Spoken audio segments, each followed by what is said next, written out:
आज की क्लास है हिस्ट्री। हिस्ट्री में हम लोग क्या पढ़ रहे थे फ्रेंड्स? प्राचीन भारत के इतिहास के बारे में। तो प्राचीन के भारत के इतिहास के बारे में हम लोग क्या कवर किए हैं जो देखेंगे इस वीडियो में।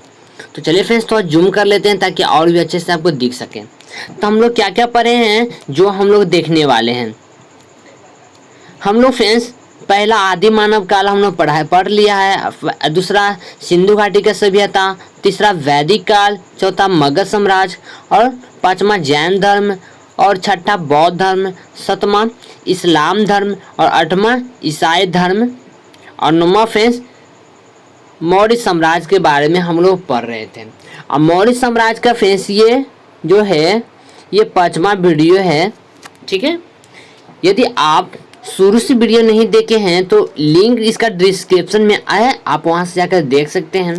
और मैं बता दूं फ्रेंड्स हम जो पढ़ा रहे हैं इस बुक से पढ़ा रहे हैं। यदि आपके पास सामान्य ज्ञान विद्यासागर को हो बुक तो आप काफ़ी अच्छी बुक मानी जाती है फ्रेंड्स। कंपटीशन एग्जाम के लिए काफ़ी बेहतरीन बुक है, तो इसी बुक से मैं पढ़ा रहा हूँ फ्रेंड्स। तो चलिए फ्रेंड्स, तो हेलो फ्रेंड, मैं कुंदन कुमार आपका अपने YouTube channel K2 study point पर आपका स्वागत। चलिए आज का सफर शुरू करते हैं।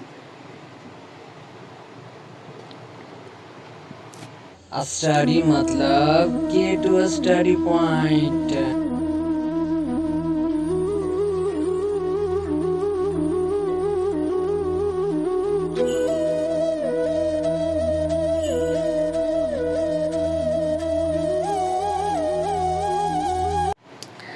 हम लोग फ्रेंड्स पिछले क्लास में फ्रेंड्स हम लोग क्या 67 तक हम कवर कर लिए थे क्वेश्चन, और इसमें फ्रेंड्स 68 से हम सब करने वाले हैं। तो चलिए फ्रेंड्स क्वेश्चन की ओर चलते हैं, समझने का प्रयास करते हैं और याद साथ ही साथ फ्रेंड्स याद करते चलेंगे। चलिए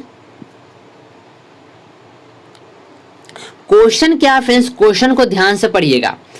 अशोक का गुहा लेख किस स्थान पर पाया गया है? तो आप कहिएगा यह लेख बिहार के निकट, फ्रेंड्स यह ध्यान दीजिएगा, यह लेख गया बिहार के निकट बराबर के पहाड़ियों में इन गुफाओं का अशोक का जीवकों का दान दिया था। नेक्स्ट है मौर्य साम्राज्य में कितने राज्य में बांटा था? मौर्य साम्राज्य कितने राज्य में बांटा था? तो ये 5 राज्यों में बांटा था फ्रेंड्स। वो कौन कौन है जो देखेंगे। उत्तरापथ, इसकी राजधानी तक्षशिला थी और अवंती, और इसकी राजधानी फ्रेंड्स उज्जैनी थी। कालिंग, कालिंग जो है इसकी राजधानी फ्रेंड्स तोसली थी। दक्षिणापथ, दक्षिणापथ में इसकी राजधानी जो फ्रेंड्स सुवर्णगिरी थी। क्या फ्रेंड्स? दक्षिणापथ की जो राजधानी थी सुवर्णगिरी थी। और मध्य देश या प्राची, इसकी राजधानी जो पाटलिपुत्रा थी। मगध को प्राची भी कहा जाता है, ध्यान दीजिएगा फ्रेंड्स। प्राची को फ्रेंड्स मगध को ही हम प्राची कहते थे उसमें, ठीक है, जिसको पाटलिपुत्रा ही केंद्र प्रशासनिक की राजधानी थी। नेक्स्ट है मौर्य साम्राज्य का केंद्र प्रशासन किस प्रकार का था? तो आप कहिएगा प्रशासन की सारी शक्ति राजा के पास थी। मुख्यतः इसके पास वैधानिक, कार्यकारी, न्यायिक, सैनिक मामले का पूरा अधिकार था। नेक्स्ट है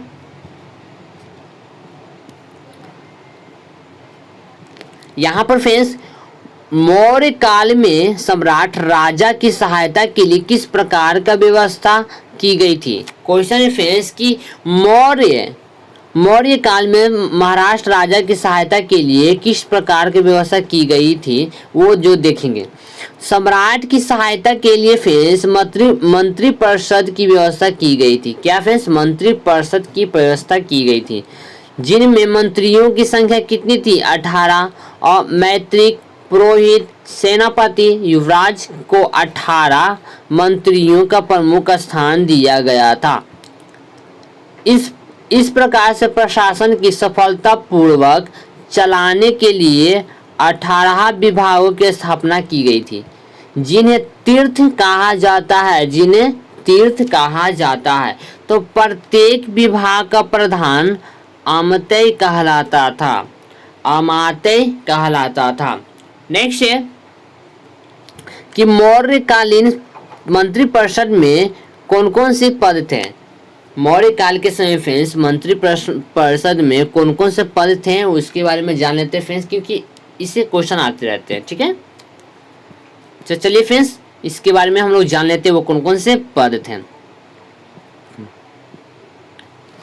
यहाँ पर देखेंगे फ्रेंड्स कि मंत्री के लिए कौन सा पद था? तो शासन का सर्वोच्च पदाधिकारी अर्थात प्रधानमंत्री, जो महत्वपूर्ण विषयों पर राजा का परामर्श देता था। मंत्री कौन था? वो शासन सर्वोच्च अधिकारी, जो प्रधानमंत्री, महत्वपूर्ण विषयों पर राजा का परामर्श, जो राजा का परामर्श देने वाले जो मंत्री था उसी को हम मंत्री कहते हैं। ठीक है, पुरोहित, अब पुरोहित किसको कहते हैं? राजा को परामर्श देने वाले। क्या फ्रेंड्स? पुरोहित जो है राजा के परामर्श देने वाले। और सेनापति, सेनापति का काम क्या था? सेना का संगठन तथा युद्ध का प्रबंध करने वाला। युवराज, युवराज क्या था फ्रेंड्स? राजा के प्रत्येक कार्य में सहायता देने वाला। युवराज कौन था? राजा के प्रत्येक कार्य में सहायता देने वाला। समाहर्त, समाहर्त जो कर एकत्रित करने वाला है, यानी कर एकत्रित करने के मतलब पैसा तसलने वाले। उस समय की जो था, कुछ भी उसमें पैसे नहीं था लेकिन कुछ तो था ऐसे जो पैसे के अलावे उसे लिया जाता। कर करने का मतलब का टैक्स लेते थे, अनाज के तौर पे या किसी प्रकार से वहाँ टैक्स लिया जाता था। सन्निधात, सन्निधात का मतलब है कोषाध्यक्ष, कोषाध्यक्ष। ठीक है, व्यवसायिक, न्यायाधीश, दंडपाल, पुलिस का प्रधान अधिकारी जो था, जो किसी को यदि कोई गलती कर देता था तो उसमें दंडित कौन करते थे? पुलिस की प्रधान अधिकारी किया करते थे। पौर का मतलब क्या हुआ? राजधानी का शासक। क्या फिर? राजधानी का शासक। अंतवर्षिक, अंतवर्षिक अंतपुरी का रक्षक, अंतवर्षिक मतलब अंतपुरी का रक्षक। प्रदेष्टा, प्रदेष्टा का मतलब क्या? नैतिक अपराधियों का प्रमुख न्यायाधीश। नेक्स्ट है, नेक्स्ट क्या है फ्रेंड्स कि नायक, नायक क्या है? नायक जो है नगर के प्रमुख अधिकारी। और प्रशासता जो पुलिस विभाग का अध्यक्ष था। दुर्गपाल, दुर्गपाल मतलब किले का रक्षा करने वाले फ्रेंड्स, दुर्गपाल मतलब किले का रक्षा करने वाले। कर्मनीतिक जो कारखाने का अधिकारी अथवा उद्योग मंत्री कहते हैं। अंतपाल जो देश की सीमा की रक्षा करने वाले, देश के बाहर जो है देश की सीमाओं पर रक्षा करने वालों को अंतपाल कहते थे। मंत्रिपरिषद अध्यक्ष, मंत्रिपरिषद का प्रधान। आटविक, आटविक जो था जंगल विभाग का अध्यक्ष थे। ये सारे जो थे फ्रेंड्स, ये सारे क्या हैं? ये सारे जो हैं मंत्रिकालीन परिषद के पद हैं। क्या फ्रेंड्स? इधर से फ्रेंड्स मंत्री हैं, इधर से उसका पद है। ठीक है, ये आपको ध्यान देना है। चलिए फ्रेंड्स नेक्स्ट क्वेश्चन लेते हैं। नेक्स्ट क्वेश्चन में पेन पेंसिल बदल लेते हैं। देखिए, मौर्य शासन काल में आम जनता की भाषा क्या थी? ध्यान दीजिएगा यहाँ पर कह रहा है क्या? मौर्य शासन काल में आम जनता की भाषा क्या थी? इंपॉर्टेंट क्वेश्चन है। तो पाली थी। मौर्य शासन काल में लोगों का मुख्य पेशा क्या थी? कृषि। क्या फिर मौर्य शासन काल में लोगों के मुख्य पेशा क्या थी? तो वो कृषि थी। मौर्य शासन काल में कृषक अपनी उपजा कितना भाग कर के रूप में देते थे? जो मतलब कि जो किसान थे उसमें फ्रेंड्स वो अनाज उपजाते थे तो कर के रूप में कितना देते थे? क्या पिछले वाले क्वेश्चन में देखा फ्रेंड्स, कर के मतलब क्या फ्रेंड्स? यानी कि उसमें पैसे नहीं थे। क्या फ्रेंड्स? उसमें रुपये नहीं थे तो उसमें कर के रूप में क्या देते थे? अनाज देते थे, कुछ चीज देते थे। ठीक है, तो यहाँ पर भी कह रहा फ्रेंड्स कि मौर्य शासन काल में कृषि अपने उपजाऊ के कितना भाग जो है कर के रूप में देते थे? 1/4 भाग जो है वो कर के रूप में देते थे। नेक्स्ट है, मौर्य शासन काल में पाटलिपुत्रा के अधिकारी भवन किस चीज के बने हुए थे? तो लकड़ी के बने हुए थे। मौर्य काल में कौन सा सिक्का प्रचलित था? और वह किस चीज का बना हुआ था? तो पन जो है, पन सिक्का प्रचलित था और चांदी का बना हुआ सिक्का है, ठीक है। उसमें फ्रेंड्स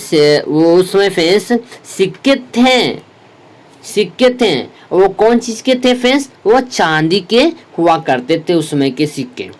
अशोक ने मगध पर कब से कब तक शासन किया? इंपॉर्टेंट क्वेश्चन है फ्रेंड्स कि अशोक ने मगध पर कब से कब शासन किया? वो 273 ईसा पूर्व से लेकर 232 ईसा पूर्व तक वो शासन किए थे। इंपॉर्टेंट क्वेश्चन रहेगी आपके एग्जाम के लिए। नेक्स्ट देखेंगे फ्रेंड्स, यहाँ पर फ्रेंड्स कि मौर्य वंश का सबसे प्रतापी सम्राट कौन हुआ? मौर्य वंश के सबसे प्रतापी सम्राट कौन हुआ? तो वो अशोक ही है फ्रेंड्स, ठीक है। मौर्य काल में ऊनी वस्त्र उत्पादन का मुख्य केंद्र कहाँ था? तो कश्मीर। इंपॉर्टेंट क्वेश्चन रहेगी आपके एग्जाम के लिए फ्रेंड्स कि कश्मीर में क्वेश्चन पूछ देता है फ्रेंड्स कि मौर्य काल में ऊनी वस्त्र उत्पादक का मुख्य केंद्र कहाँ रहा? तो आप कहिएगा वो था कश्मीर में। मौर्य वंश का शासन काल कब समाप्त हुआ था फ्रेंड्स? तो 185 ईसा पूर्व में हुआ था। मौर्य वंश का शासन कब समाप्त हुआ था? तो 185 ईसा पूर्व में हुआ था। मौर्य वंश का अंतिम शासक कौन था? बृहद्रथा। मौर्य साम्राज्य का अंतिम शासक कौन था? इंपॉर्टेंट क्वेश्चन फ्रेंड्स, ये क्वेश्चन पूछ लेता है हमेशा कि मौर्य वंश का अंतिम शासक कौन था? तो बृहद्रथा, ठीक है। ये था फ्रेंड्स अंतिम शासक। यदि वीडियो आपको अच्छी लग रही है फ्रेंड्स तो वीडियो को लाइक कीजिए और अपने दोस्तों के साथ शेयर जरूर कीजिए और कमेंट में जरूर बताइएगा फ्रेंड्स कि वीडियो आपको कैसी लग रही है, समझ में आ रहा है, याद हो रहा है, तो कमेंट में जरूर बताइएगा। चलिए नेक्स्ट क्वेश्चन लेते हैं। अशोक के बाद बौद्ध धर्म के ह्रास क्या कारण था? ह्रास का क्या कारण था? तो बौद्ध भिक्षुकों में अनैतिक गुणों की वृद्धि हुई थी, ठीक है। मौर्य वंश के बाद किस वंश की नींव पड़ी थी? मौर्य वंश के बाद किस वंश की नींव पड़ी थी? तो शुंग वंश की नींव पड़ी थी। शुंग वंश की नींव पड़ी थी। शुंग साम्राज्य की स्थापना किसने की थी? तो पुष्यमित्र शुंग जो मौर्य साम्राज्य की मंत्री था। क्या फिर शुंग साम्राज्य की स्थापना किसने की थी? तो आप कहिएगा पुष्यमित्र जो शुंग जो मौर्य साम्राज्य के मंत्री था।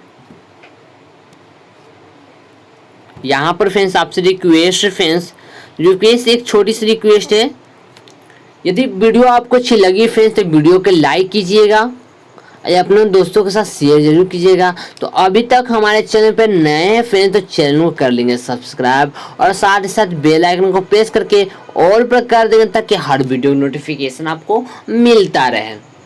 अभी तक हमारे फ्रेंड्स इंस्टाग्राम चैनल पर ज्वाइन नहीं किए हैं तो आप इंस्टाग्राम चैनल पर ज्वाइन कर लीजिए ताकि वहाँ पर भी फ्रेंड्स कुछ नोटिफिकेशन आपको मिलती रहती है, जॉब रिलेटिव, हर चीज़ के रिलेटिव वहाँ पर नोटिफिकेशन मिलती रहती है। और वहाँ पर भी क्वेश्चन कर सकते हैं फ्रेंड्स कि किस तरह का आपको वीडियो चाहिए, किस पे वीडियो चाहिए फ्रेंड्स, मैं उसी पे वीडियो बनाऊँगा, ठीक है। तो आज का सफर यही समाप्त करते हैं फ्रेंड्स। तो आप हंसते रहिए, मुस्कुराते रहिए और स्वस्थ रहिए। मिलते हैं नेक्स्ट वीडियो, तब तक के लिए जय हिंद।